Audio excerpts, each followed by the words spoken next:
Recently, California has had the highest poverty rates in all the United States. According to the U.S. Census, California has a 15% poverty rate without taking into account cost of living and around 20% with cost of living. Starting January of this year, 2017, the minimum wage order was enacted to increase the minimum wage of California by 50 cents this year and $1 every coming year until the minimum wage reaches $15.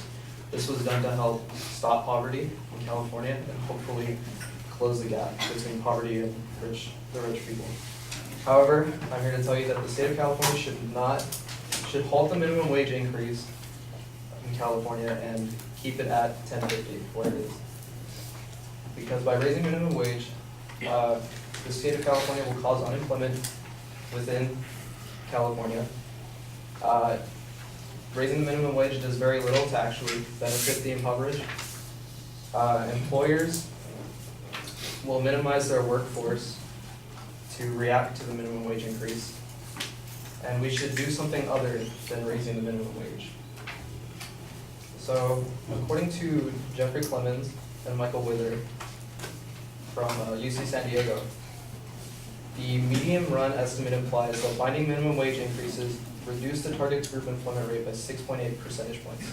So, by raising minimum wage, they effectively decrease employment rates with, or by poverty. They decrease the employment rates of impoverished people, which is exactly opposite of what they're trying to do. And according to Jonathan Meir and Jeremy West, who are economists from Texas A&M University and MIT respectively, in their report they said, our results are robust to a number of specifications, and we find that the minimum wage reduces employment over a longer period of time than the literature has focused on in recent years. So by that they're saying that some studies will say that minimum wage increases employment, however, it actually decreases employment over a longer period of time, which most literature doesn't look at. They only look at the short run. Now, minimum wage doesn't actually help the impoverished like it should. Rather, most of the people who get minimum wage don't actually live in poor households. This is from Forbes magazine in 2015. So people who work minimum wage jobs typically are teenagers or young people who they're not living on their own or they're not independent, they live with others. So by boosting the minimum wage, we effectively increase how much money gained to all households, not just the poor, which is inefficient since we only want to increase the poor. So,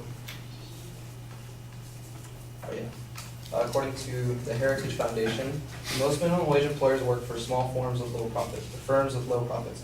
These small businesses can only afford higher wages by raising prices. Customers, not business owners, pay that cost. So even if minimum wages increase, the amount they get from the increase, they're just going to use it to buy their necessities, like food. So the food prices will increase due to the minimum wage increase, and that's going to their increased income will be used to buy higher price goods due to the increase. And employers will also minimize their workforce due to this increase, since obviously with a higher wage, employees are going to cost more money, so businesses will be more efficient with their labor. In other words, businesses will fire some people as a result of higher wages, or, as we keep saying, there will be unemployment as a result. This is also from Forbes magazine. So by increasing the minimum wage, labor will cost more, so unemployment will happen. But the people who keep jobs will have higher wages. However, people without jobs will suffer.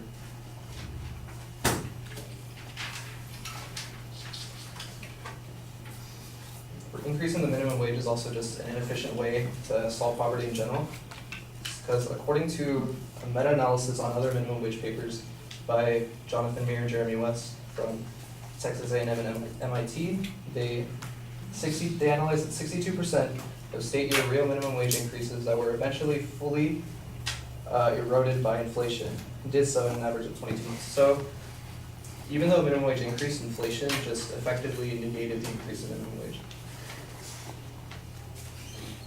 And other ways we can solve the poverty gap instead of increasing minimum wage is by focusing on the other problems that cause poverty in the first place. So California, as a state, has a very high housing cost.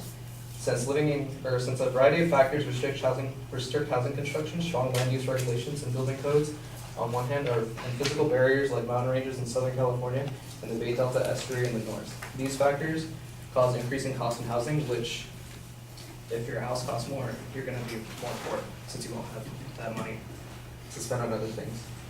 And this is from the lowdown.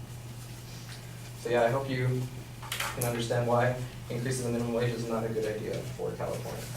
Thank you.